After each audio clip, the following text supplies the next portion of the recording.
Este sí, si quiere. Hola, ahora. Hola, buenas tardes. Bueno, bienvenidos a la Biblioteca Regional. Les deseamos feliz año, aunque sea ya un poquito tarde, pero como todavía hemos tenido pocas representaciones, pues bueno, también vale también para esta vez.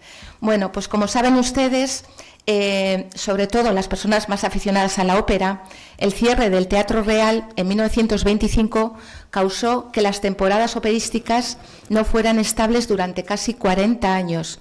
Sin embargo, la ópera no desapareció. Títulos demuestran que, a pesar del cierre del Teatro Real, la ópera en Madrid siguió viva y supo adaptarse con éxito al adverso contexto histórico, social y cultural. En esta conferencia no solo recordaremos esos estrenos, sino que también trataremos de arrojar luz sobre un periodo muy desconocido, aunque crucial, el de la escena operística madrileña. Para todo ello contamos esta tarde con Aitor Merino Martínez, doctor en Estudios Artísticos, Literarios y de la Cultura por la Universidad Autónoma de Madrid. Es también coleccionista y compositor. Ha compaginado su formación académica con una sólida experiencia en el ámbito de la mediación cultural. Ha comisariado exposiciones en Madrid como Modernidades extraviadas, Bauhaus y España en el Museo Reina Sofía, Fragmentos de realidad en la Meseta de Orcasitas o Grafía y música en el siglo XX en el Conde Duque. Autor de más de una decena de libros y artículos, entre ellos el libro Y cuanto menos musical, mejor, la escena operística madrileña entre 1925 y 1965, en la editorial Apeirón. En reconocimiento a su trayectoria fue galardonado en los premios Talento Joven 2021 de la Comunidad de Madrid. Buenas tardes a todos. Adelante. Bueno, antes que nada, muchísimas gracias a ti particularmente y, por supuesto, también a la Biblioteca Regional por su invitación. También quiero agradecerle enormemente a todas ustedes que me acompañen a pesar del mal día que hemos tenido y, por supuesto, también les agradezco a todos los que nos están siguiendo a través de YouTube. Y la verdad es que para mí es un honor poder estar aquí en un espacio en el que tantos investigadores e investigadoras a las que admiro profundamente han estado presentes, así que, insisto, me siento enormemente agradecido. Dicho lo cual, bueno, como pueden ver en el título del PowerPoint y como ya han expresado, a lo largo de esta conferencia pretendemos recuperar 5 títulos que fueron estrenados en Madrid entre 1925 y 1965 y que desgraciadamente hoy no forman parte del repertorio, ni apenas existen grabaciones, ni se conocen, ¿no? Pero antes de comenzar, es probable que muchos se estén preguntando el porqué de esta delimitación cronológica, ¿no? ¿Por qué centrarnos específicamente en estos 40 años? Bueno, en 1925, como se acaba de señalar, a raíz de un cúmulo de motivos arquitectónicos y geológicos, el Teatro Real es preventivamente desalojado y clausurado.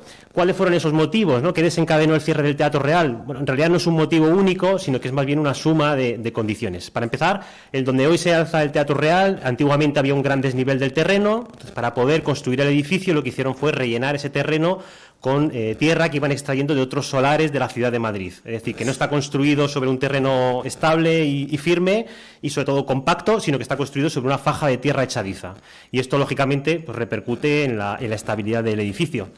También no podemos olvidar que bajo esa faja de tierra echadiza circula un pequeño riachuelo, ¿no?, lo que conocemos como el viaje de Amaniel, un viaje que, como pueden ver en este plano perfectamente, sería la línea azul, esta que ven por aquí.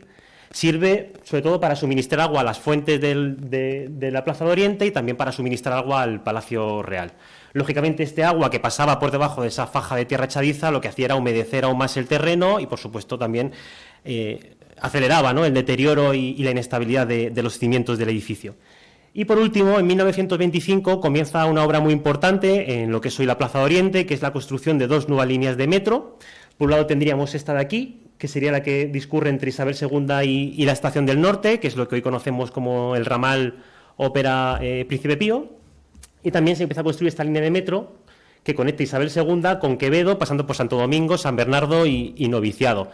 Hay que entender que en este momento todavía no existen las tuneladoras, ni muchísimo menos. Entonces, los túneles de metro se construían literalmente con explosiones de barreno, es decir, se hacían perforaciones en la roca, se introducía explosivo y se hacían unas voladuras controladas para construir estas líneas de metro, ¿no? Lógicamente, esto, como se pueden imaginar, producía unas grandes vibraciones, ¿no?, y hacía que el terreno, que ya de por sí era, como hemos dicho, inestable y húmedo, pues empezara a vencer. Esta fotografía me gusta mucho porque sintetiza muy bien esos dos motivos que acabamos de ver, ¿no? Pueden ver a estos técnicos construyendo el andén de esa nueva línea de metro y cómo al construir la línea de metro lo que se encuentran es con este acueducto que hoy se puede ver en la estación de ópera, si se acercan al subsuelo, que servía para canalizar ese ciclo, ¿no? ese riachuelo de Amaniel del cual les hablaba anteriormente. Creo que es una foto que sintetiza muy bien cómo era la plaza de ópera en el subsuelo. Entonces, bueno, a raíz de este cúmulo de circunstancias, lo que sucede es, como he dicho, en 1925 se desaloja el Teatro Real y se inicia una obra de ingeniería colosal y bastante complicada.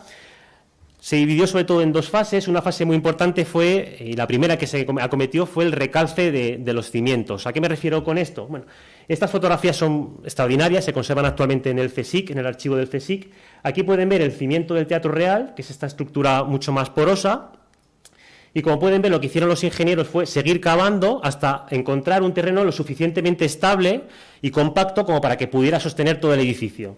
Entonces lo que hicieron fue cavar y rellenar este espacio intermedio con hormigón, que lo ven perfectamente yo con estas fotografías. Esto es lo que se denomina, insisto, un recalce, ¿no? Hacer un basamento al propio basamento del edificio. Y con esto la verdad es que, bueno, consiguieron que el Teatro Real dejara de hundirse y, bueno, sigue hoy en pie, así que creemos que lo que hizo Antonio Flórez Urdapilleta fue una acción por lo menos bastante acertada. Y lo segundo que hicieron fue esto, que esta fotografía creo que documenta muy bien, que fue construir una ataguía. Lo que pasaba es que, bueno, como he dicho, ese riachuelo humedecía los cimientos y además había una muy mala canalización del agua en la Plaza de Oriente. Esto hacía que el agua acabase penetrando en los cimientos del edificio, incluso los atravesara y hiciese que las plantas inferiores del edificio incluso llegasen a inundarse. Para evitar esto, lo que hizo Antonio Flórez Urdapilleta fue construir una ataguía, es decir, un muro perimetral alrededor del edificio, dejar un hueco intermedio con unos listones de madera, se ven perfectamente en estas fotografías para asegurarse, ¿no?, de que se mantuviese en todo momento esa distancia, y en definitiva lo que hizo fue construir un pozo, para que todo el agua que cayera se amontonara en este pequeño pozo, en esta pequeña ataguía, y fuese canalizada y desaguada sin que llegase a penetrar en los cimientos del edificio. Una obra, creo que esta fotografía es obvia, colosal, complicadísima. Mientras que se acometía esta obra, el Conservatorio Superior de Música de Madrid, que antiguamente se encontraba en las últimas plantas del edificio del Teatro Real, se trasladó a una serie de edificios que estaban a lo largo de toda la ciudad de Madrid y de igual manera la temporada de ópera tuvo que encontrar nuevos espacios en los que poderse representar. Algunos de estos espacios se encontraban, como ven en este plano, cerca del antiguo Teatro Real, serían pues, el Teatro Apolo, el Teatro de la Zarzuela, el Calderón y el Alcázar sobre todo. Pero también se trasladó a algunas zonas de Madrid que en ese momento estaban en expansión, como sería este punto que ven aquí en Cuatro Caminos, que corresponde al Teatro Gran Metropolitano, un teatro que se construyó en la avenida Reina Victoria, hoy ya no existe, estaba justo a la salida del metro de Cuatro Caminos, que tuvo una vida bastante breve en realidad. Como teatro duró poco más de 5 años, después fue reconvertido en cine, hasta que finalmente acabó convertido en un hotel, que es lo que es hoy, se llama el Hotel Jardines Metropolitano, creo que se llama Jardín del Metropolitano o algo por el estilo. Pero esos 5 años que fue teatro fueron muy importantes porque además de acoger muchos estrenos, por ejemplo, acogió el Teatro Gran Metropolitano el debut en Madrid de una bailarina importantísima como era Josephine Baker. Es decir, que es un teatro que aunque estuviese fuera de lo que es el foco tradicional, ¿no?, de teatro madrileño, que sería pues, el contexto de la Gran Vía, tuvo una importancia muy grande, ¿no?, en este periodo. Además, la ópera también se trasladó puntualmente a algunos espacios de la ciudad que no estaban diseñados específicamente para acoger representaciones operísticas, pero bueno, que puntualmente acabaron convertidos en teatros efímeros. Por ejemplo, pueden ver aquí una temporada de ópera celebrada en la Plaza de Toros de Madrid en julio del 35, recién inaugurada la Plaza de Toros, creo que se inauguró en el 33 o en el 34, es decir, estaba recién construida. También pueden ver aquí una fotografía sacada de la agencia EFE de una temporada de ópera que se celebró en el Parque del Retiro, en un teatro efímero que se construía a los meses de verano. Y aquí pueden ver también un pequeño graderío que se construyó en la Plaza Mayor en julio del 62 para acoger una temporada de ópera que duró desde San Isidro hasta el final del verano, ¿no? En esta temporada de ópera, por ejemplo, se representó la ópera Carmen, que hay una serie de fotografías que se conservan, ¿no?, de estas representaciones, y también se representó un espectáculo de danza muy famoso de Tamayo que se llamó Antología de la Zarzuela, que ruló por básicamente medio planeta y que será repuesto pues, hasta la década de los años 90, ¿no? Se representó por primera vez aquí, en ese teatro efímero de la Plaza Mayor, ¿no? Pero, como decía, a mí lo que me interesa hoy sobre todo es, tras esta introducción que creo que era importante hacerla para situarnos, ¿no?, en este contexto, lo que me interesa es ver cómo durante estas 4 décadas siguió existiendo ópera en Madrid, incluso hubo compositores que siguieron produciendo nuevas óperas y que el público madrileño pudo asistir a estrenos internacionales a pesar de que el Teatro Real estuviese cerrado y a pesar de que la temporada nacional de ópera no tuviese una sede fija, como hemos visto, tuviese que disgregarse, ¿no?, por todos esos espacios que había a lo largo de la ciudad. Y la primera ópera que hoy vamos a recuperar es Ultrella, una ópera de Eduardo Rodríguez Losada, estrenada, como ven en pantalla, en el año 1935, es decir, 10 años después de la clausura del Teatro Real. Esto no quiere decir que durante estos 10 años no hubiese ópera en Madrid. Por supuesto que existió. Hubo muchísimas compañías itinerantes que desembarcaron puntualmente en Madrid para ofrecer temporadas de ópera. Sobre todo programaban ópera romántica italiana, óperas de Verdi, de Donizetti, de Rossini, en menor medida de Puccini. Aquí pueden ver, por ejemplo, el estreno en Madrid de Turandot. O también temporadas de ópera romántica rusa. Además, recuerdo una conferencia que impartió aquí precisamente Turina, que está en YouTube por si no la conocen, donde precisamente recuperó estas temporadas de ópera rusa que se celebraron en Madrid en este periodo. Es decir, insisto, durante estos 10 años hubo ópera en Madrid, pero el primer estreno, es decir, la primera ópera que se presenta por primera vez al público en un teatro madrileño es Ultrella de Eduardo Rodríguez Losada en 1935. Es un compositor que supongo que no conocerán, no lo tendrán en mente, es normal, ¿no? Él nació en A Coruña en el año 1886, su familia era bastante reticente a que estudiara música y por esa razón se vio obligado a estudiar arquitectura. Primero estudió en Santiago de Compostela y después se trasladó a Madrid, y en el año 1930 regresa a Coruña y se casa con esta mujer que ven aquí, con María Truloc Bertorini, hermana de Camila Truloc Bertorini, que a lo mejor no les suena, pero es la madre de Camilo José Cela. Es decir, Eduardo Rodríguez Losada y María Truloc Bertorini eran los tíos de Camilo José Cela.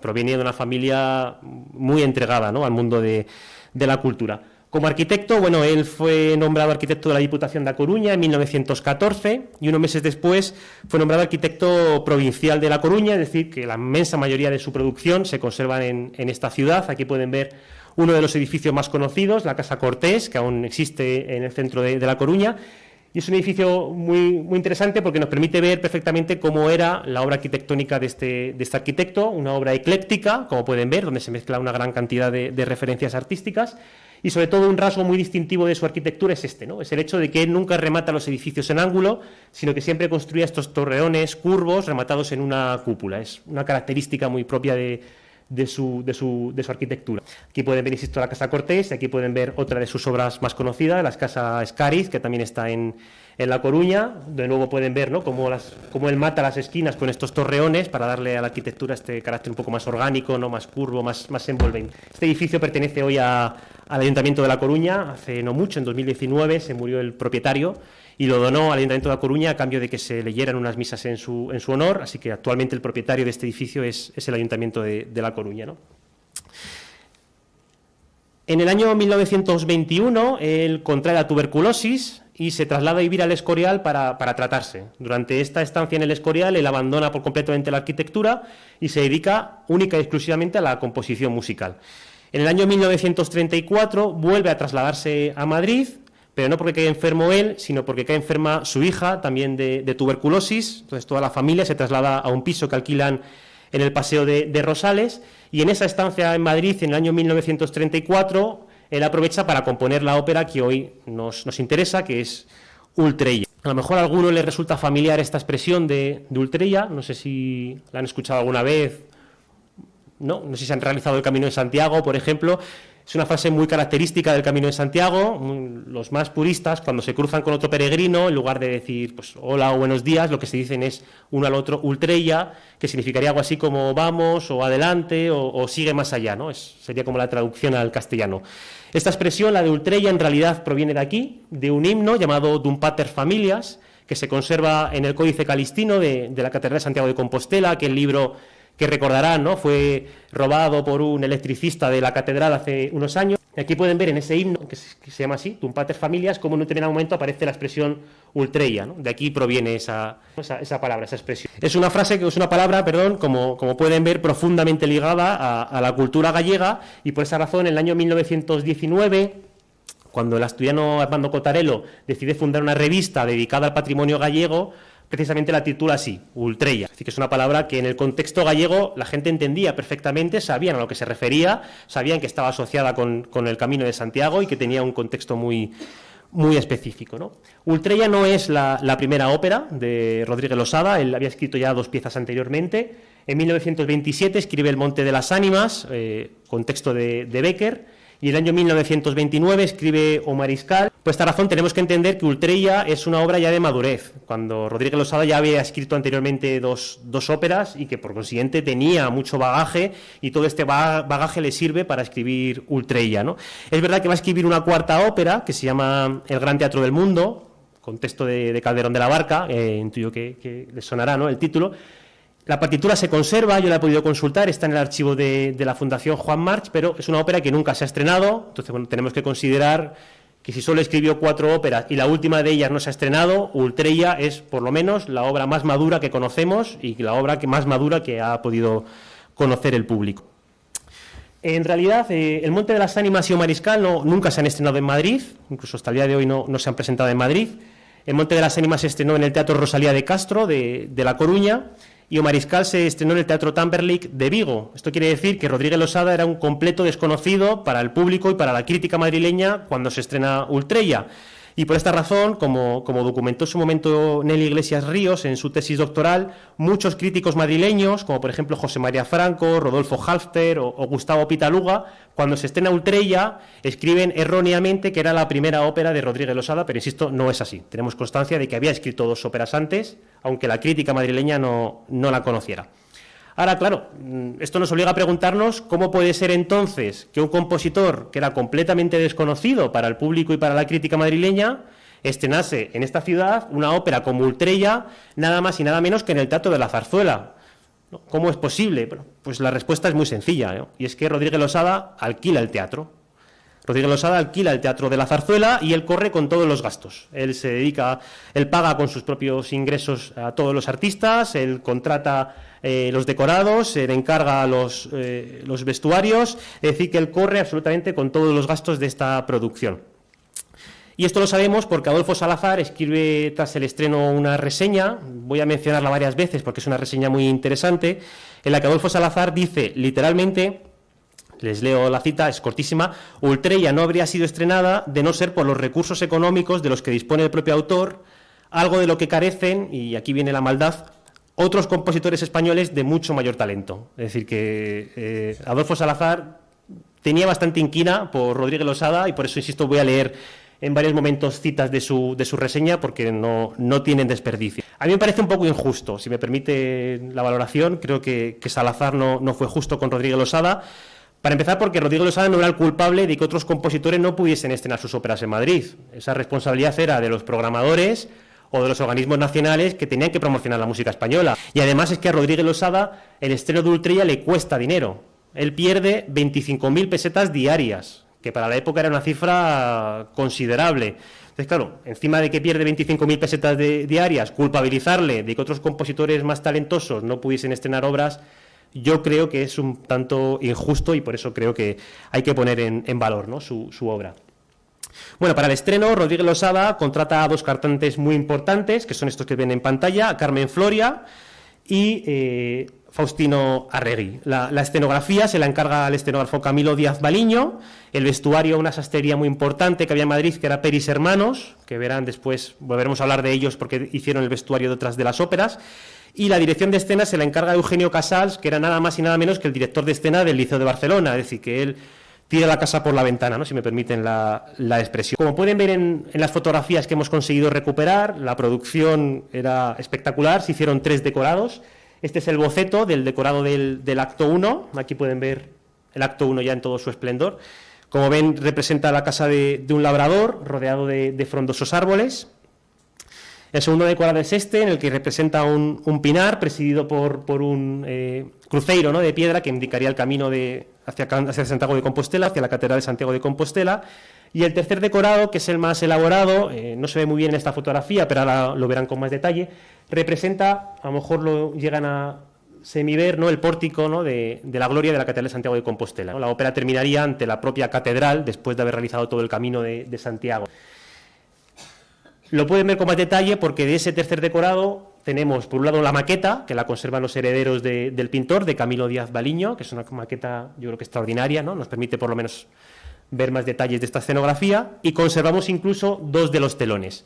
Este telón que ven aquí, que correspondería con la puerta de la catedral, y este telón que ven aquí, que sería el que se vería a través de los ojos de la puerta. Aún así, bueno, Adolfo Salazar ya ha dicho que tenía bastante inquina personal por el compositor, y él dijo que la producción era espectacular, pero que tendría más sentido 30 años atrás, que esto ya estaba un poco desfasado, y bueno, a lo mejor parte de razón no le faltaba. Es cierto que es una producción un tanto anticuada si tenemos en cuenta otras producciones que se estaban realizando en esta misma década. El libreto de la ópera lo escribe este señor, el asturiano Armando Cotarelo, el que había fundado la revista Ultreya, que veíamos antes, esa revista que se funda en 1919, dedicada al patrimonio gallego, y estaba escrito originariamente en la propia lengua, ¿no?, en gallego, aunque se tradujo al castellano para estrenarse en el Teatro de la Zarzuela, ¿no? Por eso todas las críticas dicen que es una ópera en español, pero en realidad no. La ópera estaba escrita originalmente en gallego, es más, es la primera ópera de la historia escrita íntegramente desde el principio en gallego, y por eso, aunque sea una ópera desconocida, creo que merece ponerse en valor. El libreto, bueno, es un poco complejo porque mezcla muchos elementos, es un libreto que mezcla elementos místicos, todo esto que tiene que ver con la aparición de Santiago de Compostela, que ahora veremos,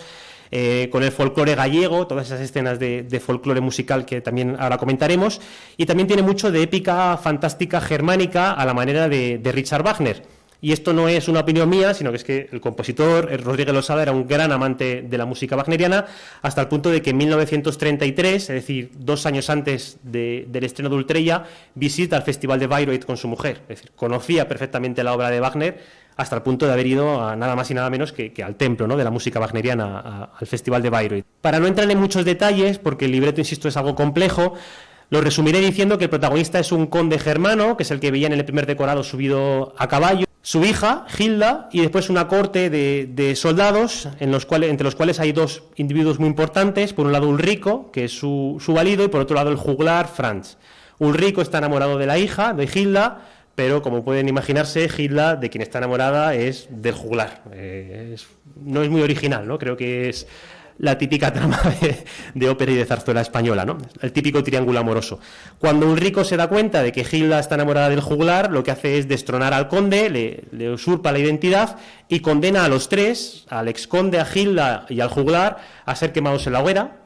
Pero al final de la ópera, por eso decía lo de la mística, ¿no? Al final de la ópera se ponen a rezar delante de la Catedral de Santiago de Compostela, de pronto aparece Santiago de Compostela saliendo de la catedral, se resuelve toda la trama, Ulrico huye y los 3 son condenados. Es un final un poco atropellado, si me permiten la valoración, porque suceden demasiadas cosas en las últimas 3 páginas y al final no termina de entenderse muy bien esta aparición milagrosa. Teniendo en cuenta esta trama, probablemente a muchos de ustedes les recuerden algunos pasajes de otras óperas de Wagner. Como les decía, él era un gran conocedor de la música wagneriana. Por ejemplo, toda esta idea, ¿no?, de la peregrinación hacia Santiago de Compostela, a lo mejor les recuerda a la escena de Tannhäuser, ¿no?, esa peregrinación que hace Tannhäuser, ¿no?, hacia el Papa para pedir el perdón de todos sus pecados, pero también, ¿no?, toda esta atmósfera mística, esa aparición milagrosa al final de la ópera, ese peso que tiene la naturaleza. Han visto ustedes ese paisaje, ¿no?, en todas las producciones, y esta escena casi ritualística del final, a lo que nos recuerda es a la ópera Parsifal, ¿no?, que supongo que también muchos de ustedes conocerán. Insisto, y de nuevo no es baladí que él estuviese en Bayreuth en el año 1933. Tenía estas referencias en mente y cuando escribe Ultreya las plasma de una manera indirecta en su composición. Como era de esperar, de nuevo, el crítico Adolfo Salazar fue bastante crítico también con el libreto y él lo describió despectivamente como un novelón romántico, en el peor sentido de la expresión. A nivel musical, esta es la partitura que se conserva en la Fundación Juan March. La orquestación recuerda mucho a las óperas de juventud de Wagner, tiene una orquestación muy similar a la que Wagner utiliza, por ejemplo, en Las Hadas, en La Prohibición de Amar o incluso en Los Maestros Cantores de Nuremberg.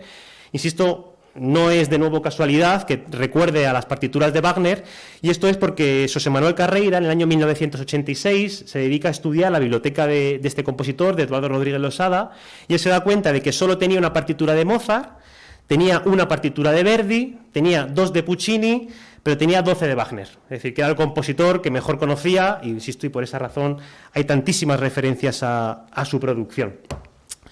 Rodríguez Losada, a diferencia de Wagner, no utiliza leitmotivs, es decir, no asocia unos motivos musicales a un personaje específico, pero sí que utiliza una melodía que aparece recurrentemente a lo largo de toda la ópera, que es esta melodía que ven en pantalla, que de nuevo Nelly Iglesias Ríos ha denominado como el canto de Ultrella, y aquí pueden ver el inicio de la partitura. Esta es la primera página de la partitura, pueden ver cómo los primeros acordes de la ópera es ese canto de Ultrella, y esta es la última página de la partitura, donde de nuevo va a aparecer el mismo motivo, ¿no? Esto lo que hace es dotar a la obra de un carácter cíclico, podríamos decir, ¿no? La obra empieza y termina exactamente igual.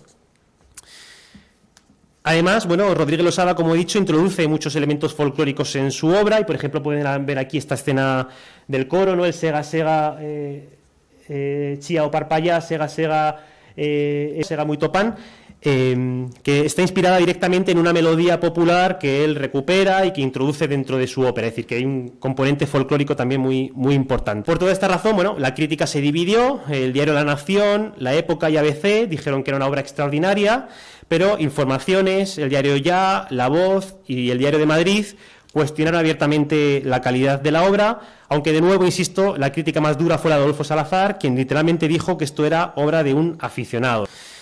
Creo, con esto concluye el análisis de Ultrella, que hubo un factor muy importante que pudo influir en la mala recepción que tuvo esta ópera, y es el propio contexto. En el año 1935, cuando se estrena Ultrella, estamos en plena Segunda República Española. Hay que entender que la Segunda República Española no es un bloque homogéneo, que tiene etapas, ¿no? Cada una de ellas incluso contradictoria con respecto a la anterior. Entre 1931 y 1933 estamos en el primer bienio reformista, cuando se trata, ¿no?, de promulgar una nueva Constitución mucho más progresista y moderna, en la que se establecen derechos como, por ejemplo, la libertad de expresión, el sufragio universal, la separación entre la Iglesia, el Estado y la cultura. Y también en esa Constitución se establece la descentralización política del país. Por esa razón, en el 31 se funda el Partido Galleguista y en el 32, por ejemplo, comienza a elaborarse el Estatuto de Autonomía gallego.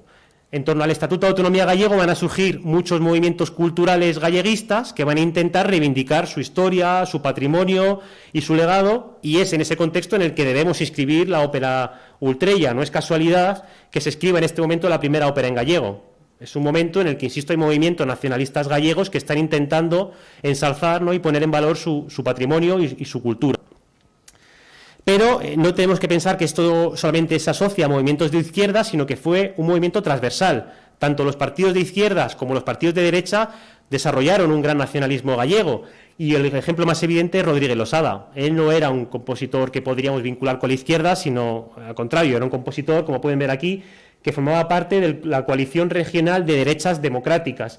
Este es un acto que organiza la coalición en el Teatro Rosalía de Castro, y aunque no lo vean bien, este señor de aquí es Rodríguez Losada, es decir, que sería un compositor que, utilizando terminología actual, vincularíamos con un pensamiento más conservador, pero que aún así era nacionalista y que aún así en Ultrella intentó ensalzar la cultura gallega. Lógicamente, todo esto no tenía nada que ver con la realidad madrileña, y el público y la crítica madrileña ni entendían ni compartían el interés por Galicia, ni por su cultura, ni por su lengua, ni por su tradición. Y tal vez esto influye en que Ultrella fuese tan mal recibida por la crítica madrileña. Eso es, yo creo, mi conclusión. Es decir, no podemos estudiar estas obras fuera de su contexto, debemos situarlas porque este contexto es el que nos ayuda a entender por qué a lo mejor óperas como Ultrella no han pasado a la posteridad. A lo mejor ese contexto político en el que se desarrolla no le fue especialmente favorable. La segunda ópera que hoy quería comentar es Arrorró, de Juan Álvarez García. Voy a hacer trampas, voy a hablar de Arrorró, que se estrena en 1937, y después hablaré de Christus, que se estrena en 1936, voy a hacer un pequeño salto, y lo hago por una razón evidente, y es que Arrorró, como van a ver a continuación, tiene muchos elementos en común con Ultrella. Entonces yo creo que es más fácil verlas juntas y entenderlas juntas y después volver atrás, ¿no? Volver al Christus de 1936. De nuevo, Juan Álvarez García es un compositor que la inmensa mayoría del público no conocerá, es más, casi no tenemos información sobre él. Sabemos que nació en Santa Cruz de Tenerife en el año 1909, sabemos que firma sus primeras partituras con solo 11 añitos, es decir, que era un músico pues, bastante aventajado y que tenía una gran sensibilidad musical. Y también sabemos que estudió precisamente composición aquí en Madrid junto al compositor Conrado del Campo. Prácticamente es todo lo que sabemos de su biografía. En el año 1927 él estrena su primera zarzuela, que es Carnavalada, de la cual prácticamente no conservamos documentación, solo tenemos esta fotografía que ven en pantalla. Y en 1930, después de estrenar Carnavalada, vuelve a Tenerife como concertista y él va a utilizar esta agrupación para estrenar una segunda zarzuela que se llama Los Rosales, que se estrena con muy pocos días de diferencia en el Teatro Guimerá de Santa Cruz, en el Teatro Leal de la Laguna y en el Parque Recreativo de Santa Cruz de Tenerife. Es decir, que aunque no la conservamos tampoco esta partitura, debió ser muy bien recibida por el público y la crítica si con tan pocos días de diferencia se representa en tantos teatros de las islas. Creo que de nuevo también es un compositor de esos que merecen ser recuperados. Y ese mismo año, en 1931, cuando estrena Los Rosales, comienza a trabajar en su primera ópera, que es la que hoy nos interesa, Arrorró. Hay en realidad un gran debate sobre cuándo se estrenó Arrorró. Y bueno, es sencillo de explicar. En realidad, en el año 1933, Arrorró ya se representa en Madrid. Lo sabemos por esta crítica, ¿no? Donde literalmente se afirma que ha habido una audición de esta ópera en Madrid, pero es una audición que se hace en privado, de la cual no hay ningún tipo de narración más allá de esta reseña. Por lo tanto, bueno, es verdad que se estrena, pero no podemos hablar de un estreno público, cuando es un estreno que ha sucedido en privado y con un público muy selecto, y por eso, aunque este sea el estreno absoluto de la obra, no podemos considerarlo como tal. Es verdad que después se va a representar también en el 34 en San Sebastián, pero no se va a representar la ópera completa, solamente unas escenas. Y en el 35 también se va a representar en el Teatro Guimerá de Santa Cruz de Tenerife, pero tampoco se va a representar en completa, se va a representar también solamente una parte. Y por esta razón tenemos que considerar el estreno de 1937, que es la fecha que yo pongo, como el estreno absoluto de la obra. Es la primera vez que se muestra en público y se muestra de manera íntegra. Sabemos por la partitura, por los propios datos que incluye la partitura, que está ambientada en un entorno puramente tinerfeño. El primer acto transcurre en una villa de campo, con el Teide como telón de fondo. El segundo acto en un camino de montaña, rodeado de cactus y de plataneras. Y el tercer acto en una casa solariega. La elección de estos escenarios lo que intentaba era subrayar el carácter regionalista que tenía esta obra, de nuevo de poner en valor la cultura canaria, y narra la historia voy a resumírsela también en una sola frase, en la historia, ¿no?, el romance de Julián y Carmen. Julián finalmente, bueno, le van a poder los celos y va a matar a Carmen. También, de nuevo, creo que es un resumen claro, evidente, que todo el mundo conoce porque se repite con demasiada frecuencia, ¿no? Entonces, bueno, Julián va a matar a Carmen y va a dejar huérfano al hijo que tenían en común, ¿no? Y es muy interesante la partitura. Esta es la primera página de la partitura y esta es la última, bueno, el último compás de la partitura, porque si se fijan, la ópera comienza y concluye exactamente igual, con la misma nana, por eso el título de Arrorró. Arrorró sería, pues, la nana que le canta, ¿no? Y comienza la ópera cantando la hermana de Carmen, ¿no?, la hermana de la mujer que va a ser asesinada, diciéndole al niño: Arrorró, niño, duerme, ¿no?, que tu madre no está aquí. Y la ópera concluye después de que haya muerto asesinada, ¿no?, Carmen, de nuevo con su hermana diciéndole al niño: duerme, tu madre no está aquí. Es decir, que es una obra totalmente cíclica que comienza y concluye igual, con la hermana de Carmen cantándole al niño que su madre no está. Es decir, podríamos considerar que casi se está anticipando a toda la trama. En la primera página ya nos está dejando claro que ese niño se va a quedar huérfano y que su madre no va a estar aquí. Bueno, la partitura también incluye muchísimas referencias al folclore canario. Incluye, por ejemplo, el compositor malagueñas, Santo Domingos, que es esto que tienen en pantalla, tajarastes, folías, isas, es decir, que despliega toda la música popular de las islas, pero no incluye ni referencias al folclore del Hierro, ni referencias al folclore de Fuerteventura, y el propio compositor explica el porqué, y es porque estas islas no las había conocido, no las había visitado. Es decir, que tenemos que entender que en este caso el compositor realizó un gran trabajo de campo, que él se fue a estas islas, recorrió todas estas islas recopilando todas estas músicas populares y las incorporó a su obra. decir, que tenemos que considerarla casi una gran labor de etnomusicografía, de recuperación de músicas populares, ¿no? De puesta en valor del folclore canario, y con esta intención la hizo desde luego el compositor.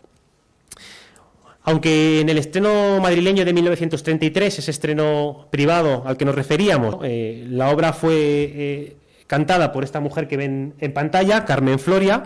Cuando se estrena en el año 1937, el papel protagonista lo alternan dos sopranos, que son Ángeles Otein y Ramona Nieto, dos de las sopranos más importantes de la época, y que además eran hermanas. O sea que de nuevo vemos una nueva estirpe de músicos protagonizando, ¿no?, la escena musical madrileña. De la escenografía, no, y esto es un aspecto muy interesante, no tenemos ni fotografías, ni bocetos, no tenemos nada. No sabemos cómo fue la escenografía del estreno de Arrorró. Absolutamente nada. Sabemos que la escenografía la hizo un pintor canario que se llama Juan Ismael. Es más, el retrato que veían al principio del compositor estaba firmado también por Juan Ismael. O sea, que tenían una buena relación hasta el punto de que retrató al compositor. Pero insisto, no tenemos ningún dato que nos permita hacer una valoración de cómo fue la escenografía del estreno. Pero sí que podemos hacernos una idea aproximada de cómo pudo ser aquella escenografía.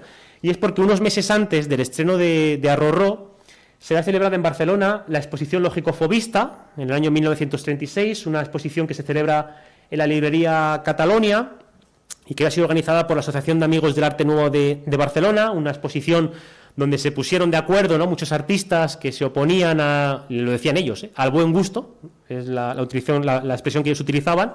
Por ejemplo, artistas que estaban en la Lógico-Fobista, pues Ángel Ferrand, Remedios Varo, o ahora que la tenemos aquí al lado, Maruja Mayo, por ejemplo, estuvo presente en aquella exposición Lógico-Fobista, ¿no? Y en esa exposición, Juan Ismael expuso 3 obras. La primera es Al llegar Clotilde, la cual no tenemos ni fotografías ni la conservamos, así que no sabemos cómo fue. La segunda obra es esta, Llegó cuando yo le esperaba, que no se conserva, está en paradero desconocido, pero sí que tenemos esta fotografía original del año 1936, entonces tenemos una idea aproximada de cómo fue. Y la única obra que sí que se conserva y que se presentó en 1936 en la Lógico-Fobista es esta, la arpista improvisando, que hoy se conserva en el Museo de Arte Contemporáneo Castillo de San José. Y creo que es la obra, la obra que más podría asimilar, ¿no?, más se podría asemejar a la producción que hizo para la ópera Arrorró. Insisto, es un cuadro que está pintando 2 meses antes del estreno de Arrorró. Entonces, bueno, aunque no tengamos datos específicos de cómo fue esa producción, pudo ser algo similar a esto. Pero bueno, es una suposición, insisto, no tenemos ni idea, básicamente. Pero bueno, son 2 obras que se diferencian, que distan solamente 2 meses, entonces bueno, es probable que fuese algo muy parecido a esto. Pero insisto, no tenemos información. Lo que sí sabemos es que Arrorró, a diferencia de Ultrella, fue muy bien recibida por la crítica madrileña, hasta el punto de que, bueno, se llega a decir en el estreno, tras el estreno, que Arrorró va a ser la nueva Las golondrinas de Usandizaga, que aunque de nuevo es una ópera, una zarzuela que tampoco está muy presente en la programación actual. Las golondrinas fue una de las zarzuelas más populares de la década de los años 30. Comparar a Arrorró con las golondrinas era poner en valor la ópera de este compositor. Y más, también sabemos que fue muy bien acogida Arrorró porque 2 días después del estreno de Arrorró ya se está anunciando en el Teatro Pardiñas el estreno de una nueva zarzuela de este compositor. Entonces, bueno, todo apunta a que fue muy bien recibida por la crítica madrileña. No obstante, de nuevo, tenemos que situar esta ópera en su contexto. Como decíamos, durante ese bienio progresista se lleva a cabo, ¿no?, o se defiende una descentralización cultural y lingüística del país, una descentralización que va a dar pie al surgimiento de esos movimientos nacionalistas gallegos que veíamos antes y que también va a dar pie al surgimiento de movimientos nacionalistas canarios. También existieron. Por ejemplo, el Partido Comunista de España y posteriormente el Frente Único Revolucionario, en sus programas electorales van a defender la independencia de Canarias y sus particularidades, ¿no?, es decir, las características propias que tenían las islas. Y también, de nuevo, tenemos que situar a Arrorró en este contexto, en un contexto en el cual están surgiendo movimientos nacionalistas canarios que quieren poner en valor su cultura y su música. Y es lo que va a hacer el compositor en Arrorró, poner en valor su paisaje, el paisaje de las islas y todas esas músicas populares que él ha ido documentando a lo largo de su viaje y que ha incluido dentro de la partitura. Como decía, bueno, ahora vamos a volver atrás, vayamos a 1936. Ese mismo compositor es Juan Álvarez García. Y ahora vamos a hablar de la ópera Christus, que tampoco se conoce mucho, sí que está más difundida, después comprenderán el porqué, pero bueno, tampoco forma parte ni del repertorio, ni siquiera ha sido editada la partitura. Pero para hablar de Christus, tenemos que hablar antes de un organismo muy poco conocido, yo creo todavía a día de hoy, que es la Junta Nacional de Música y Teatros Líricos, una junta que funda el gobierno republicano en 1931, aquí pueden ver el decreto fundacional, a la cual le van a encomendar labores tan importantes como, por ejemplo, aquí se cuenta, crear escuelas nacionales de música en todas las capitales de provincia, administrar el Teatro de la Zarzuela, gestionar subvenciones para músicos y agrupaciones, proyectar internacionalmente la música española, crear una editorial española para editar partituras de músicos españoles, y también, por ejemplo, le encomiendan a la Junta Nacional mejorar las leyes de propiedad intelectual, es decir, una cantidad de objetivos ingente. Yo creo que ningún organismo hubiese podido hacer todo esto, ¿no? Es completamente imposible.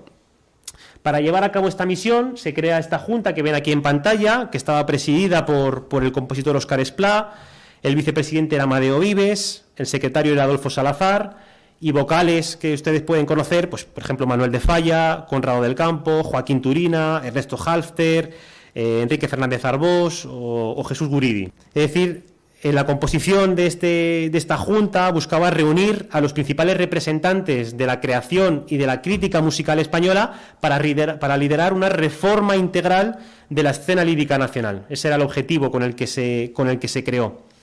Por no alargarme demasiado, porque bueno, la junta da para hablar bastante, esta junta va a celebrar 3 temporadas de ópera en Madrid.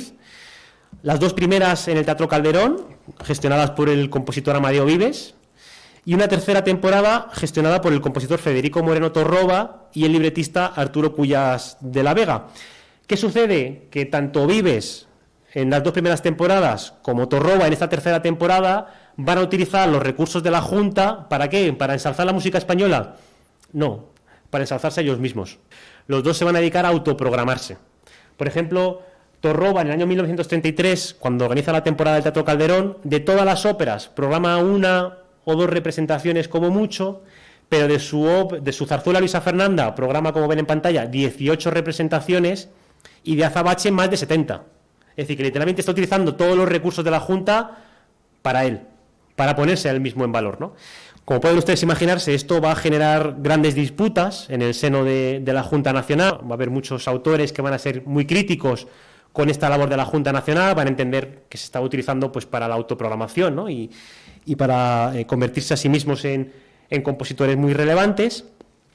Y por esta razón va a surgir esto que ven en pantalla, el Comité Ejecutivo Organizador Pro Arte y Crisis Teatral, un organismo independiente, paralelo a la Junta Nacional, que va a programar sus propias temporadas de ópera con sus propios recursos, con una intención muy clara, que era contraprogramar a la Junta Nacional.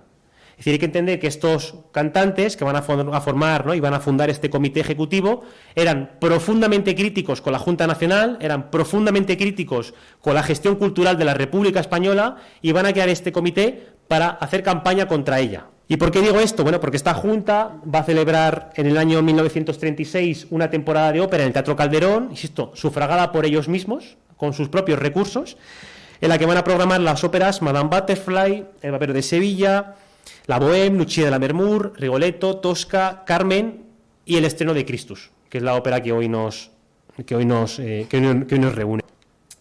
¿Por qué digo esto? Bueno, porque creo que es importante entenderlo a la hora de abordar el estreno de Christus. Hay que entender que esta ópera se estrena en el seno de un organismo profundamente crítico con la gestión que estaba haciendo la República Española y de una forma totalmente independiente, sin recursos nacionales, sufragada con los propios recursos del comité, ¿no?, de los integrantes de este comité. Y tal vez esto nos explica por qué, mientras el gobierno republicano apostaba, como veíamos antes, por una independencia entre el Estado, la Iglesia y la cultura, este comité, ¿qué va a hacer? Pues estrenar una ópera ultracatólica, porque es independiente y porque está haciendo campaña contra el gobierno republicano. Y digo que es ultracatólica no solamente por el título de la obra, sino también porque, como pueden ver en el programa de mano, el libreto, escrito por Santiago Aguiler Oliver, lo único que hacía era hacer una recolección de escenas importantes de la vida de Jesús de Nazaret. Aquí pueden verlas en pantalla: el encuentro de Jesús con la samaritana en el pozo, la resurrección de Lázaro, la entrada de Jesús en Jerusalén, la última cena, la oración en el huerto de Getsemaní, ¿no? La presentación de Jesús ante Poncio Pilatos, el camino al Calvario, el Vía Crucis, la expiración de Jesús y el Noli Tangere final, que debería terminar con la ascensión de Jesús, pero esta escena finalmente se retiró de la partitura. Está compuesta, en la partitura se conserva, pero el compositor la tachó, así que, bueno, no la tendremos en cuenta. Es decir, que literalmente lo que hizo el libretista fue coger la Biblia, hacer una selección de escenas y entregárselas al compositor. Es más, sabemos incluso que el libretista pidió un certificado eclesiástico para garantizar la ortodoxia del texto, es decir, que se seguía rigurosamente la doctrina católica. Es decir, cuando digo que es una obra ultracatólica, es que lo es que incluso se está pidiendo un certificado que demuestre, ¿no?, que el libreto es totalmente verídico y que sigue las escrituras bíblicas al pie de la letra.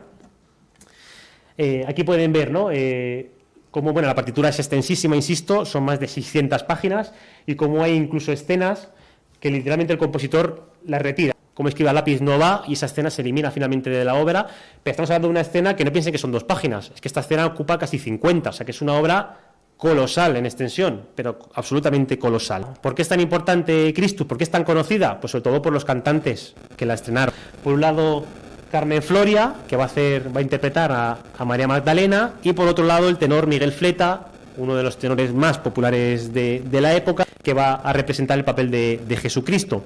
Tanto Carmen Floria como Miguel Fleta formaban parte del comité, es más, incluso Miguel Fleta era el director y el fundador del comité, o sea que, bueno, podríamos decir que hasta cierto punto se autoprograma. Cuando hablamos siempre de que el comité financia las temporadas con sus recursos, sí, pero es utilizar recursos de Miguel Fleta para programar a Miguel Fleta. Entonces, bueno, creo que esto es un ciclo vicioso. Como pueden ver en pantalla, bueno, no tenemos muchas imágenes de la producción, ahora les mostraré las 3 únicas fotografías que conservamos, pero sí que podemos ver cómo en el programa de manos indica que debido a la complejidad técnica de la producción, al finalizar cada escena va a hacer falta un descanso, un breve descanso. O sea que esto indica que la producción fue bastante considerable en cuanto a recursos y en cuanto a dimensiones. Además, también sabemos que se utilizó el cinematógrafo. Hubo algunas escenas que en lugar de representarse se proyectaron, por ejemplo, la resurrección de Lázaro, que esto era algo muy novedoso para la época, combinar la pintura y el cine en una producción operística, esto era algo prácticamente inaudito en Madrid, así que tenemos que considerarla una gran producción en la cual se desembolsó una cantidad considerable de dinero. Estas son las 3 únicas fotografías que conservamos, son bastante malas, no nos permiten hacer una valoración de la producción, pero bueno, una idea aproximada sí que podemos hacernos. Ahora sí, me gustaría contarles, bueno, que en el transcurso de esta investigación yo encontré en el Instituto del Teatro de Barcelona estos 4 bocetos firmados por el escenógrafo, aquí lo ven, ¿no?, Sigfrido Burman, uno de los escenógrafos más importantes españoles de la década de los años 30, era probablemente el escenógrafo que más obras escenografió en esta década, y estos 4 bocetos que se conservan en Barcelona están realizados el mismo año y están titulados como Christus. No sabemos si son 4 bocetos que pudo hacer Burman para la producción de Christus o no, porque las fotografías que conservamos no tienen nada que ver, pero absolutamente nada que ver, pero sí que es cierto que son del mismo año y se titulan igual. Así que probablemente, esa es mi suposición, el comité encargó a Sigfrido Burman, al escenógrafo más importante que había en España en esta década, una producción que probablemente no cumplía esa ortodoxia que veíamos antes, ¿no?, del libreto, ese seguimiento escrupuloso, ¿no?, de las escrituras bíblicas, y finalmente se descartó. Pero no, es probable que, insisto, estos decorados fuesen una primera propuesta, ¿no?, de escenografía para esta ópera, pero bueno, esto es una suposición. Este es, por ejemplo, una página de la partitura y pueden ver la cantidad de información que da el compositor sobre la escenografía, es decir, que no deja absolutamente nada al libre albedrío. Es una descripción pormenorizada de cada producción, incluso de los materiales, de cómo la escalera tiene que ser de mármol, específicamente de mármol, de cómo tiene que representarse la escalera en el lateral izquierdo, porque en el lateral derecho tiene que haber una plaza con 3 arcos, es decir, que da unas pautas muy precisas de cómo debía ser aquella producción. Por eso digo que es probable que esto no cumpliese escrupulosamente con lo que había diseñado el compositor y finalmente se descartara, pero insisto, es una suposición personal. Bueno, la partitura, como ven, es de enormes dimensiones. También, de nuevo, es una partitura que nos recuerda más a la producción wagneriana que a lo que se estaba haciendo en España en este momento. Esto recuerda más, esta gran cantidad de líneas de coro recuerda más a cualquier ópera de Richard Wagner que a Luisa Fernanda, por poner el ejemplo que acabamos de mencionar. O sea que también, de nuevo, es una obra que guardaba, ¿no?, muchas similitudes con la ópera de Wagner, ¿no?, con la ópera wagneriana. Y sabemos también que esto es así porque cuando se estrena hubo muchos críticos que se negaron a decir que esto era una ópera española. Dijeron que esto era una ópera germánica, no por el idioma, porque estaba en español, no por el lugar de la escena, porque como hemos visto era Jerusalén, así que no tiene nada que ver con Alemania, sino por la extensión y por el carácter mismo de la partitura.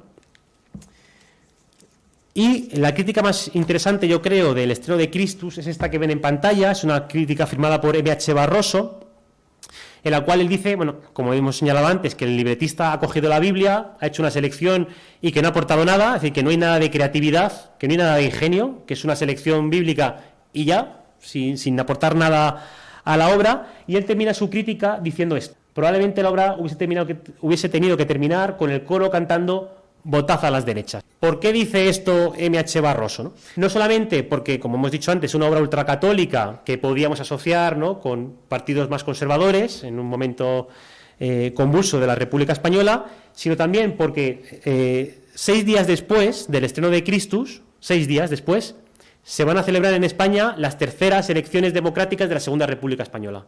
6 días después. Entonces, M.H. Barroso, ¿cómo entiende el estreno de Christus?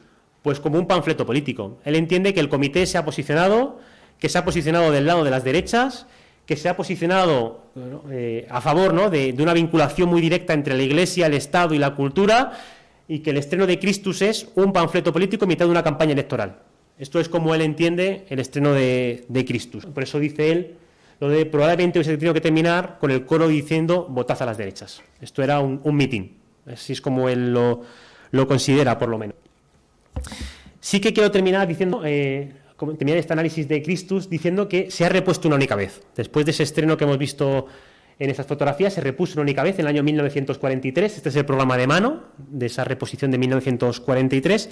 Y no se repuso por la calidad de la obra, sino que se repuso por un motivo muy claro, y es la muerte del compositor, del tenor Miguel Fleta. Cuando muere Miguel Fleta, el bando franquista, estamos ya en los años 40, el año 43, quiso convertir a Miguel Fleta en un referente moral del régimen.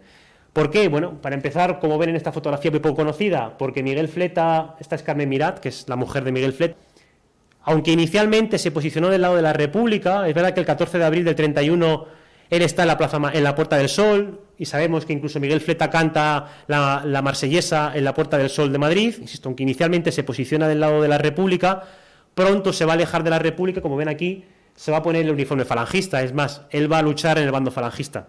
Entonces, bueno, lógicamente el franquismo va a querer convertirlo en un referente moral. Es una persona que inicialmente era republicana y que pronto se dio cuenta, a ojos del franquismo, por supuesto, ¿no?, de la barbarie roja, y se posicionó en el lado correcto de la historia, que era el lado falangista. Por eso lo van a querer convertir en un referente moral, pero también en un referente religioso, porque Miguel Fleta contó muchas veces que él se curaba de sus afecciones vocales rezando a la Virgen del Pilar. Entonces, bueno, siempre el bando franquista lo convirtió pues, en un referente moral y en un referente espiritual. Y por eso, cuando muere en el 43... lo que hace el bando franquista es esto, es promulgar, ¿no?, una biografía muy sui generis de Miguel Fleta, que se llama Miguel Fleta, el hombre, el divo y su musa, en la cual se recogen pues todas estas escenas que les acabo de señalar, como él cambia de bando, como él reza a la Virgen del Pilar y la Virgen del Pilar hace que sobren milagros. Es decir, que es una biografía pues muy sui generis. Probablemente lo que menos importa ahí es la vida de Miguel Fleta, lo que más importa son todas estas narraciones paralelas, y también lo que va a hacer va a ser esto, es programar de nuevo la ópera Christus en homenaje a Miguel Fleta, ¿no? Dice el programa de mano, en homenaje al llorado tenor aragonés. ¿Quién va a cantar en esta reposición de 1943 si se ha muerto Fleta? Pues Miguel Fleta hijo. Es decir, iban a coger a un cantante muy jovencito. Miguel Fleta tenía 22 años, nunca había cantado, y le van a poner a cantar la misma obra que cantó su padre, como dice el programa de mano, la única obra, aquí, ¿no?, única española que estrenó en vida el tenor aragonés. Bueno, aunque no hay grabaciones ni de Arrorró, que es la ópera que veíamos antes, ni de Christus, sí que podemos hacernos una idea aproximada de cómo sonaban estas óperas. ¿Por qué? Porque el compositor, Juan Álvarez García, además de ópera y zarzuela, también escribió muchas bandas sonoras. Escribió aproximadamente unas 35 bandas sonoras. Entonces, todo el trabajo que hizo para escribir a Rorró, todo ese trabajo, ¿no?, de recuperación del folclore canario, le sirvió para escribir la banda sonora de la película Alma Canaria, de 1947, y todo el trabajo que hizo para escribir Christus le sirvió para escribir la banda sonora de la película Cristo, de Margarita Alexandre, del año 1954. Entonces, bueno, no es exactamente la misma partitura, pero bueno, escuchando las bandas sonoras de ambas películas podemos hacernos una idea aproximada de cómo sonaba Rorró y de cómo sonaba Christus, pero insisto, es una aproximación porque no conservamos grabaciones de ninguna de estas óperas. Y vamos a hacer un salto muy grande, ¿no? Vamos a irnos hasta 1946, que es el año en el que Juan de Trasvila estrena en el Teatro de la Zarzuela la ópera Montbrú se va a la guerra. De nuevo, bueno, la partitura se conserva también en la SGAE, como todas las que hemos visto hasta ahora, con excepción de Utrella, que está en la Juan March. Y también tenemos una información muy importante, una documentación muy importante para estudiar esta ópera, que es el archivo personal de Guillermo Fernández So, del libretista de Montbrú se va a la guerra, que se conserva en la Fundación Juan March. Es un archivo extraordinario en el cual se conservan toda la documentación, todas las cartas que hubo entre Guillermo Fernández So y el compositor, los bocetos, el libreto. El libreto es manuscrito y el mecanografiado. Montbrú es una obra bastante difícil de categorizar, porque podríamos denominarla una ópera bufa, podríamos denominarla una zarzuela cómica, podríamos denominarlo también una opereta, pero bueno, como creo que no es el objetivo de hoy problematizar todas estas categorías, si tienen algo que ver o no, vamos a denominarlo una ópera y ya está. Si me permiten, no me voy a meterme hoy en este debate. El libreto de Montbrú se ambienta en Cataluña, a principios del siglo XVIII, con la Guerra de Sucesión Española como telón de fondo, y se trata de un libreto bastante rebuscado, ¿no? Una típica comedia de enredos, con amores, desamores, gente disfrazada, ¿no? Malentendidos sobre identidad, ¿no? Etcétera, ¿no? Es lo típico en las comedias de enredo, ¿no?, de la época. Por resumirles muchísimo la trama, la ópera comienza con la desaparición de Jacinto Montbrú, que es un militar, y cuando desaparece Jacinto Montbrú, su hermano gemelo, que es Nardo, un modesto tonelero de Reus, tiene que suplantar la identidad de su hermano para resolver muchos conflictos que ha generado su desaparición. Por ejemplo, Jacinto ha desaparecido y ha dejado a su prometida plantada en el altar, a Melisenda, o por ejemplo, como ha desaparecido, el Consejo de Guerra le ha acusado de deserción y lo ha condenado a muerte. Entonces, bueno, su hermano tiene que suplantar la identidad de Jacinto para intentar resolver todos estos berenjenales, y la obra termina cuando Jacinto Montbrú finalmente regresa, porque no había desertado en absoluto, sino que había sido secuestrado por el bando enemigo. Y en ese momento se resuelven todas las tramas, queda aclarado todos los malentendidos, y con esto concluye. Es, insisto, una comedia de enredos típica, ¿no?, arquetípica. Aunque se desarrolla, como ya he dicho, con la Guerra de Sucesión como telón de fondo, Juan de Trasvila deliberadamente no incluye en la obra ningún componente político, nada que pudiese llamar la atención de la censura. ¿Y por qué? Bueno, creo que para esto es muy importante conocer mínimamente la biografía de Juan de Trasvila. Él, bueno, desde el inicio de la Guerra Civil se posiciona en el bando republicano, él trabaja con la Oficina de Información y Propaganda de la CNT, él, por ejemplo, hace la banda sonora de documentales como reportaje de movimiento revolucionario en Barcelona, y la banda sonora de otro documental muy importante que se llama Los aguiluchos de la FAI por tierras de Aragón. También hace la banda sonora de varias películas con un componente político clarísimo, por ejemplo, pues, Barrios Bajos del 37 y No quiero, no quiero también del 37. Y por su posicionamiento, ¿no?, por esa sintonía que tiene con el bando republicano, Jacinto Torio le va a encargar adaptar dos himnos muy importantes de la CNT, que son Hijos del Pueblo y A las barricadas, que supongo que este será el que muchas de ustedes conocerán. Más aquí pueden ver la partitura y como abajo pone adaptación de Juan de Trasvila, que es un detalle que siempre habíamos pasado por alto, ¿no? Cuando termina la Guerra Civil, el nuevo régimen franquista lo que hizo fue emprender una brutal persecución, tanto física como laboral, contra todos aquellos creadores que pudiesen estar vinculados con la República.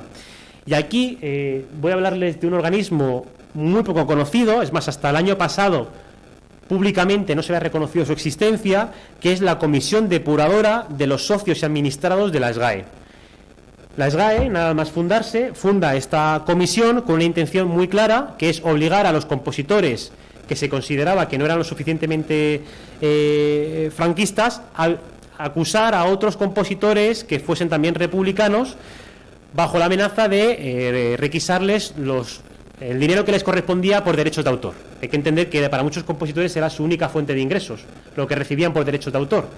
Y uno de los compositores que pasó por aquello, como documentó Encarnación Soledad Lomá, fue Juan de Trasvila. Él fue, como ven aquí, fue detenido en muchas ocasiones, él tuvo que enfrentarse a esta comisión, y él, bueno, para poder librarse de la persecución franquista, lo que hizo fue, primero, negar su posicionamiento político. Él renunció a sus principios políticos, también renunció a todos los derechos de autor de todas las obras que había escrito antes de la Guerra Civil, incluido también los derechos de autor de esos himnos que veíamos antes, y además reveló en mitad del juicio que le hizo la SGAE, este juicio paralelo que le hizo la SGAE, que él había sido en realidad un quinta columnista.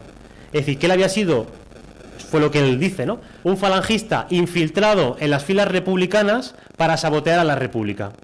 Esto es lo que él declara. Y gracias a esta declaración, él consigue salir indemne. Como pueden ustedes imaginarse, después de aquella experiencia, él conscientemente se autocensuró y evitó en todas sus producciones, en todas sus obras, cualquier componente político que pudiese reavivar aquel caso de aquel juicio, ¿no?, aquel juicio paralelo que le había iniciado la SGAE. Como decía, esta comisión depuradora prácticamente no se conoce, y la SGAE reconoció por primera vez públicamente su existencia el año pasado, cuando organizó esta exposición Ángeles y Demonios, en el cual pues la SGAE quiso pedir perdón, ¿no?, o quiso posicionarse pidiendo perdón a todos aquellos creadores que habían sido víctimas de la censura durante el franquismo, ¿no? Y fue en aquella exposición cuando se habló por primera vez de manera pública y notoria de la existencia de esta comisión depuradora de sus socios. Bueno, como pueden ver en esta página, él también incluye muchos elementos de folclore en la partitura. Aquí pueden ver cómo introduce una sardana, pero hay que entender que estamos en los años 40, ya no existen movimientos nacionalistas catalanes que pusiesen poner en valor su cultura, estamos en plena posguerra. Entonces él no incluye esta sardana para poner en valor la cultura catalana, sino que lo hace sencillamente por contextualizar. Es una obra que transcurre en Cataluña, en un contexto rural, y la forma que tiene de poner claro, de dejar claro que es Cataluña en un contexto rural, es introducir una sardana en mitad de la ópera. Pero esto no es una intención nacionalista, no quiere reivindicar la cultura catalana, ni muchísimo menos, insisto, no quiere meterse en ningún lío con la censura. Además, bueno, no podemos obviar que de Trasvila fue un grandísimo interesado por todas las músicas populares, no solamente por la sardana, como hemos visto, sino que también introduce en muchas de sus obras pues chotis, introduce tangos, danzones cubanos, polonesas, o como ven aquí, por ejemplo, un foxtrot o un charleston. Es decir, que era un compositor muy interesado por la música popular, y cada vez que puede intentaba meter rasgos de música popular en sus producciones. Por ello, bueno, aunque Montbrouck podría parecer, insisto, una obra nacionalista, no podemos considerarla una obra nacionalista, no tiene nada que ver con los movimientos nacionalistas catalanes. En cuanto, bueno, al apartado visual, Montbrouck, insisto, se estrena el Teatro de la Zarzuela. Tenemos fotografías de aquel estreno. Esta es una fotografía que se conserva en el Instituto del Teatro de Barcelona, correspondiente al acto 1.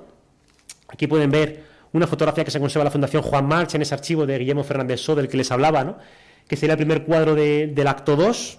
Es una fotografía que me encanta, la verdad, no sé por qué, le veo una gracia, ¿no?, una cosa muy baladí, ¿no?, muy naif, pero me encanta, ¿no?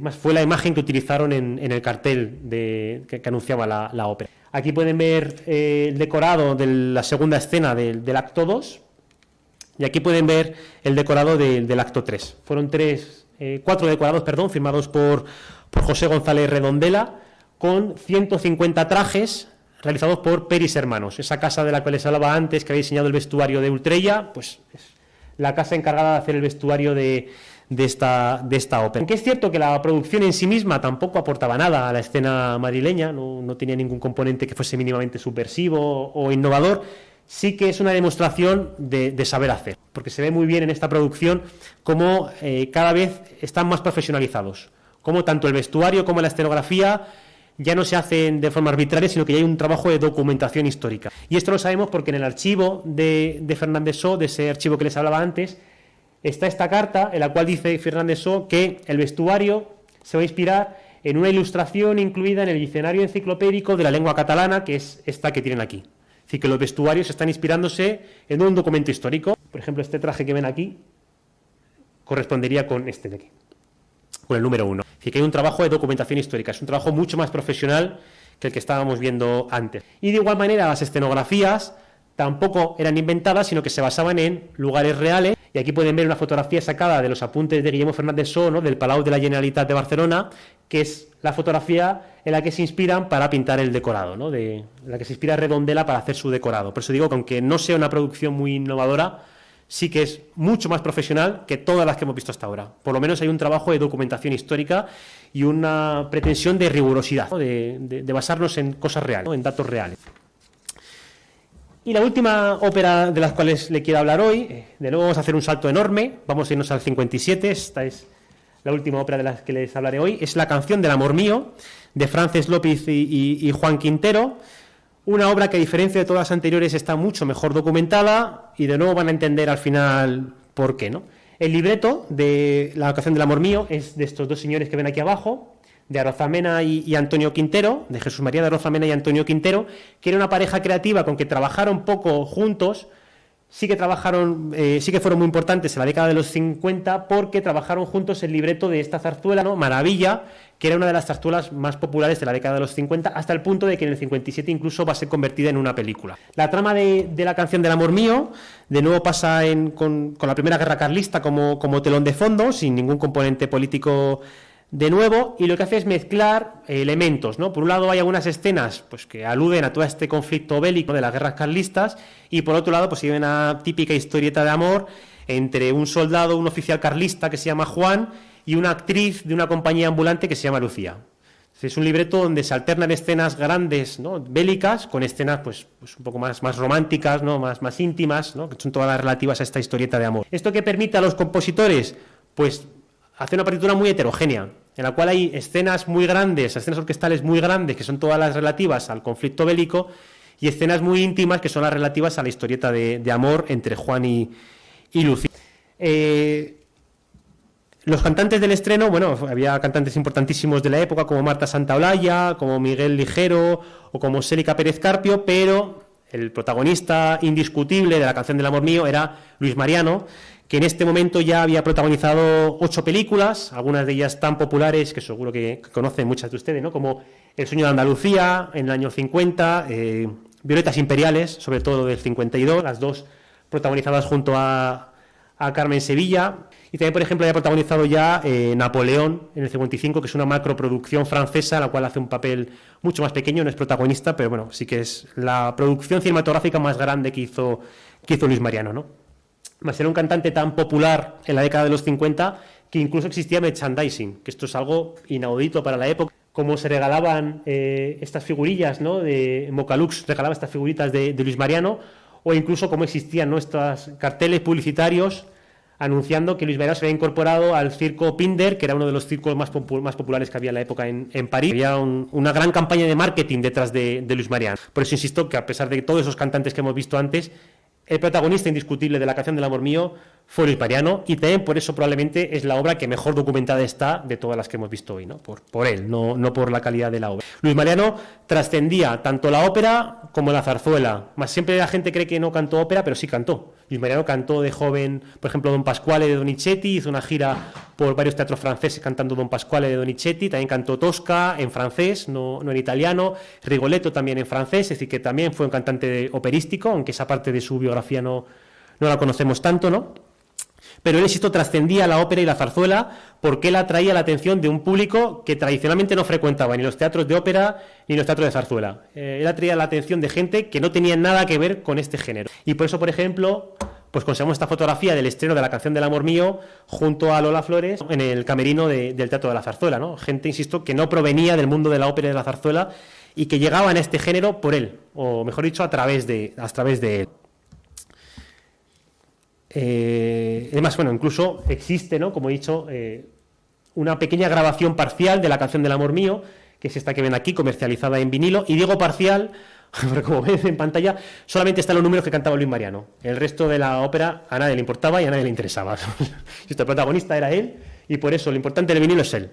El resto de composiciones pasaban desapercibidas. Aún así, bueno, la crítica no fue especialmente benevolente, a pesar de toda esta campaña de marketing que estamos viendo.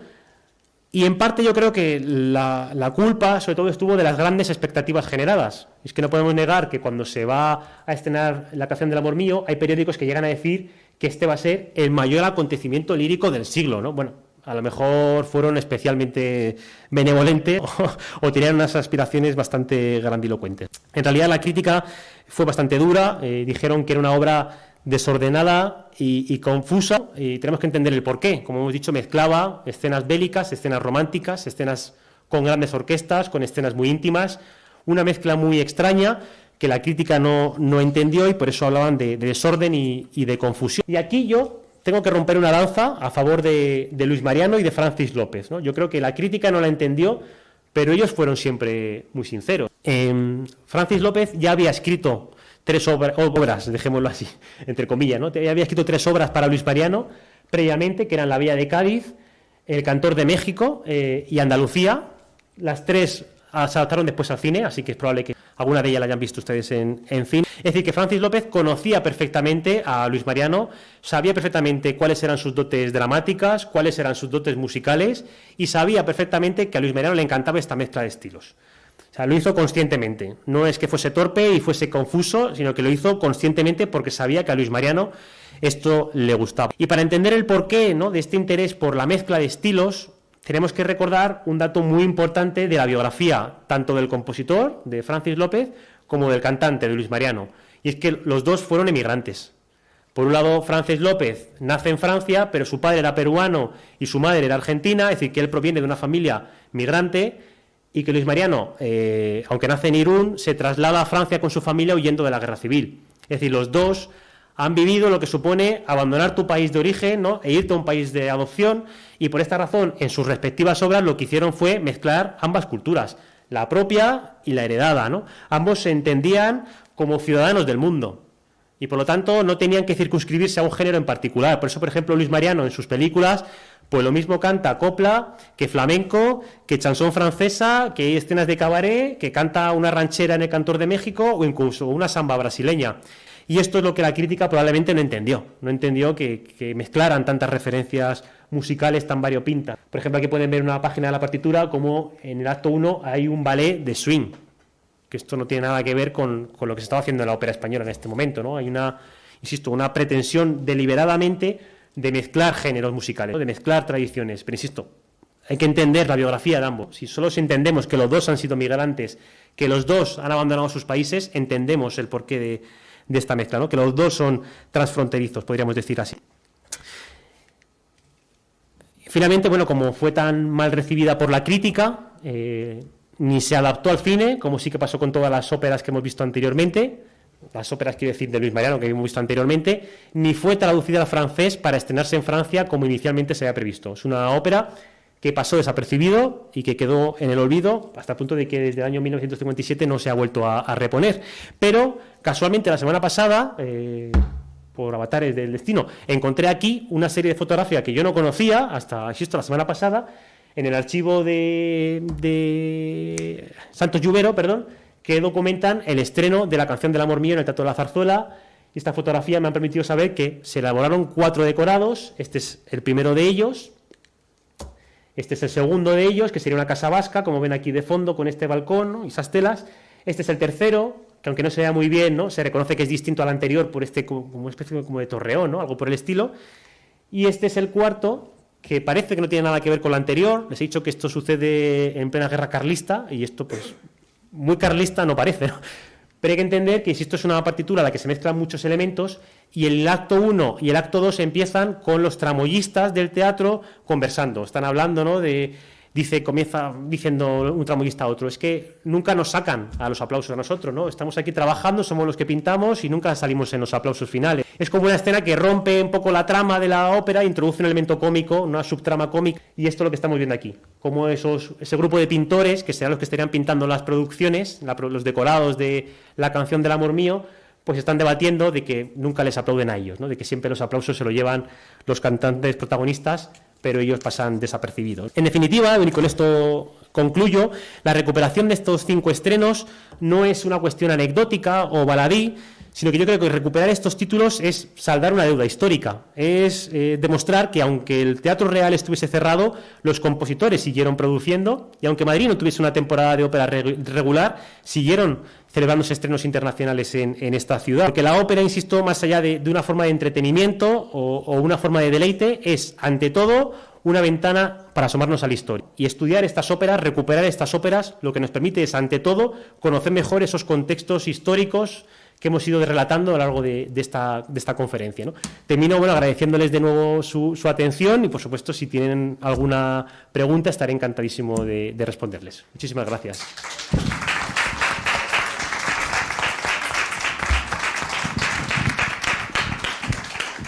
¿Alguna pregunta?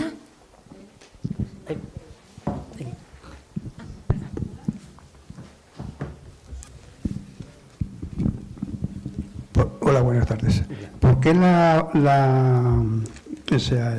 República, digamos, hizo lo que hizo con Almente Nahuel, uno de los protagonistas, de que no tuvieron que cogerse y hacerse una asociación para actuar por otro lado? ¿Qué fue el motivo? ¿Que a lo mejor eran por el ser que eran, digamos, de derechas, o que eran muy religiosos y no quería y la República quería que se separara ambos, en la religión con el poder político y demás? Bueno, hay 2 motivos. O sea, hay uno que sería como el público, el que la gente diría, y es que, como hemos visto antes, ¿no?, la Junta estaba utilizando los recursos para autoprogramar a los propios integrantes de la Junta. Entonces todos los compositores que no formaban parte de la Junta entendían que ellos no se les estaban dando las mismas oportunidades que a Torroba o que a Amadeo Vives, por ejemplo, y por eso estos compositores se separan de la Junta, ¿no?, se muestran tan críticos con la República y forman un organismo propio, ¿no? Pero hay un elemento también, una anécdota que es muy importante, y es que Miguel Fleta, que es el fundador del comité, de ese organismo independiente que veíamos, va a denunciar incluso a la Junta Nacional por incumplimiento de contrato. Porque la Junta Nacional va a contratar a Miguel Fleta en esa tercera temporada, la del Teatro Calderón que veíamos, ¿no?, cuando veíamos Luisa Fernanda, ¿no?, esas 17 representaciones de Luisa Fernanda, contratan a Miguel Fleta para cantar en esa temporada y parece ser que la Junta incumple las condiciones del contrato, porque él estipulaba por contrato que entre función y función tenía que descansar 2 días. Y la Junta intentó que cantase 2 días seguidos. Entonces, bueno, Miguel Fleta denuncia a la Junta por incumplimiento de contrato.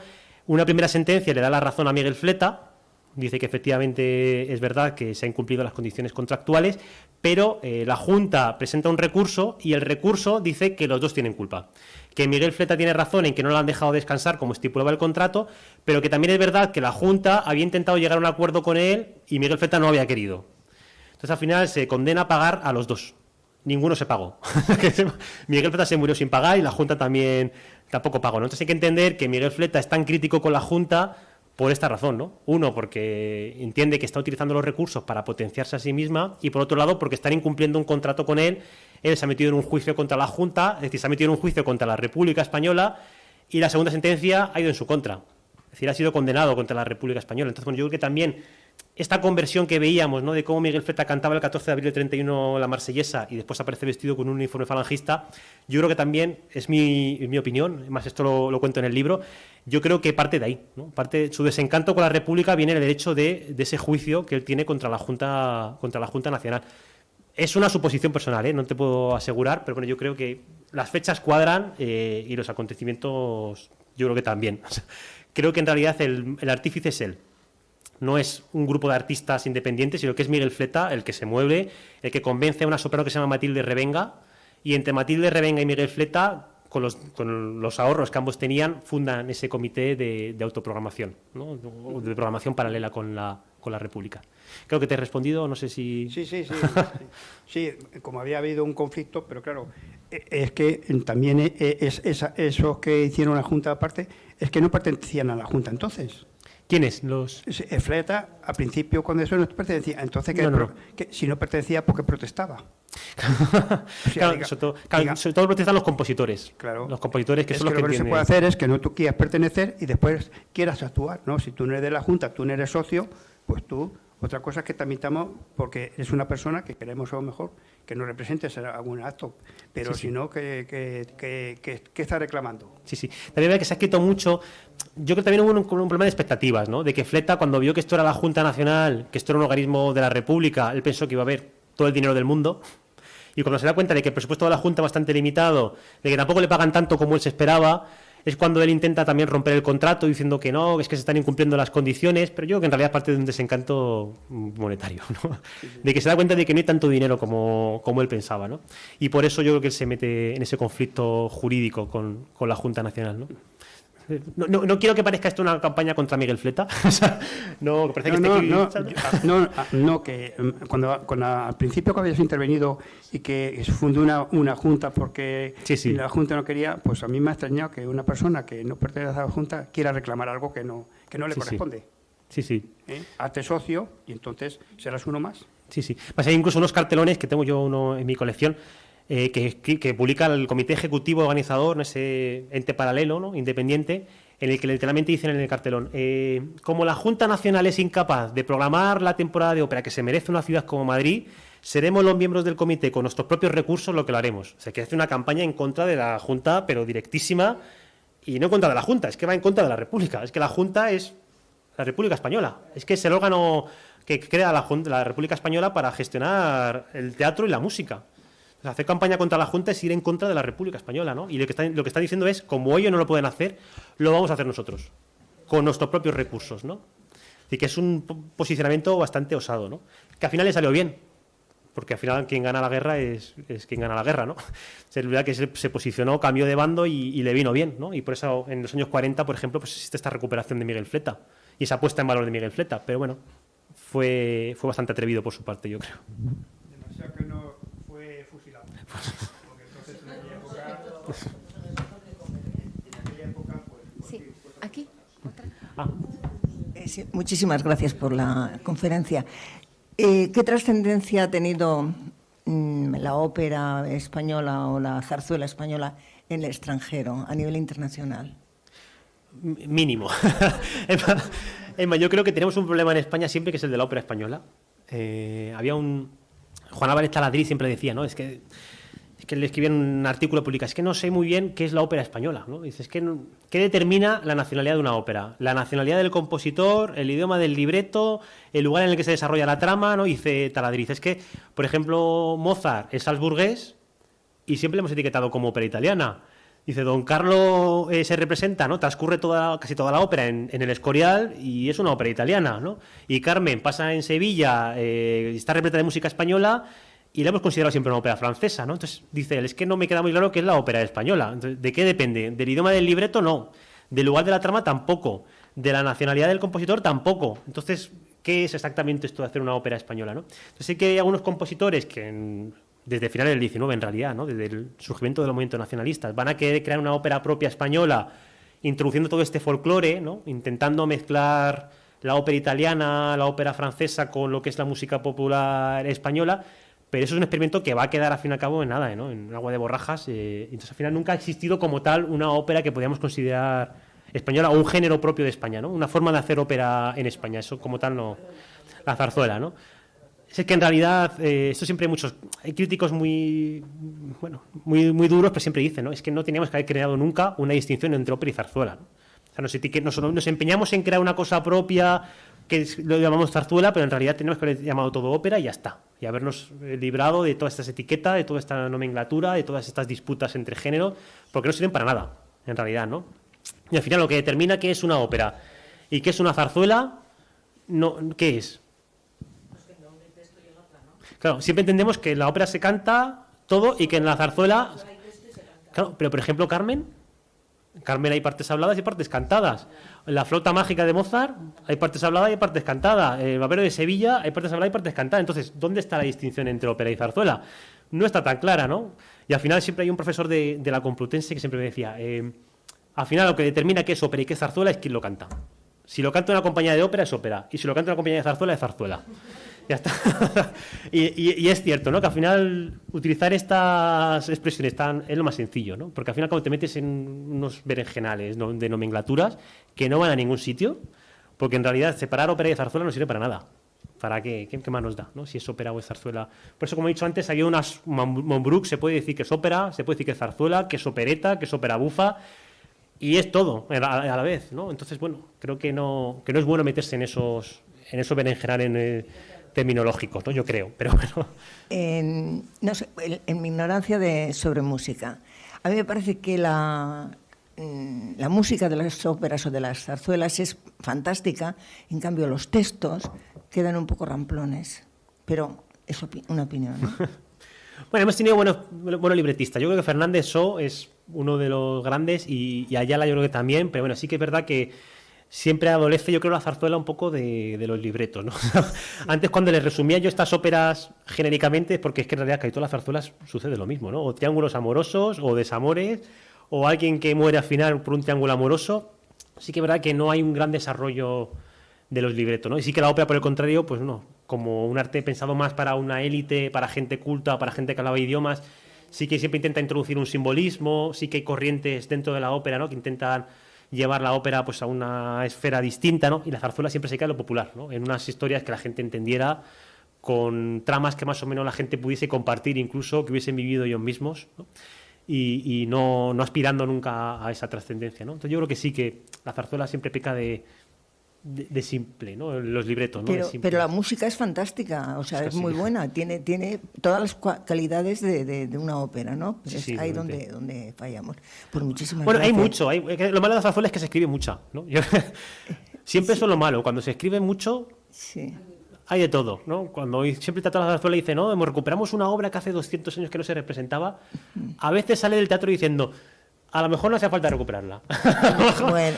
Si llevaba 200 años guardada en un cajón, a lo mejor puede haber sido 300, ¿no? Porque al final se publica tanto, se escribe tanto. Hay que entender que, por ejemplo, en Madrid en estas décadas se estrena casi una zarzuela por semana. Entonces, al final se escribe tantísimo que es imposible que todo tenga unos estándares de calidad, ¿no?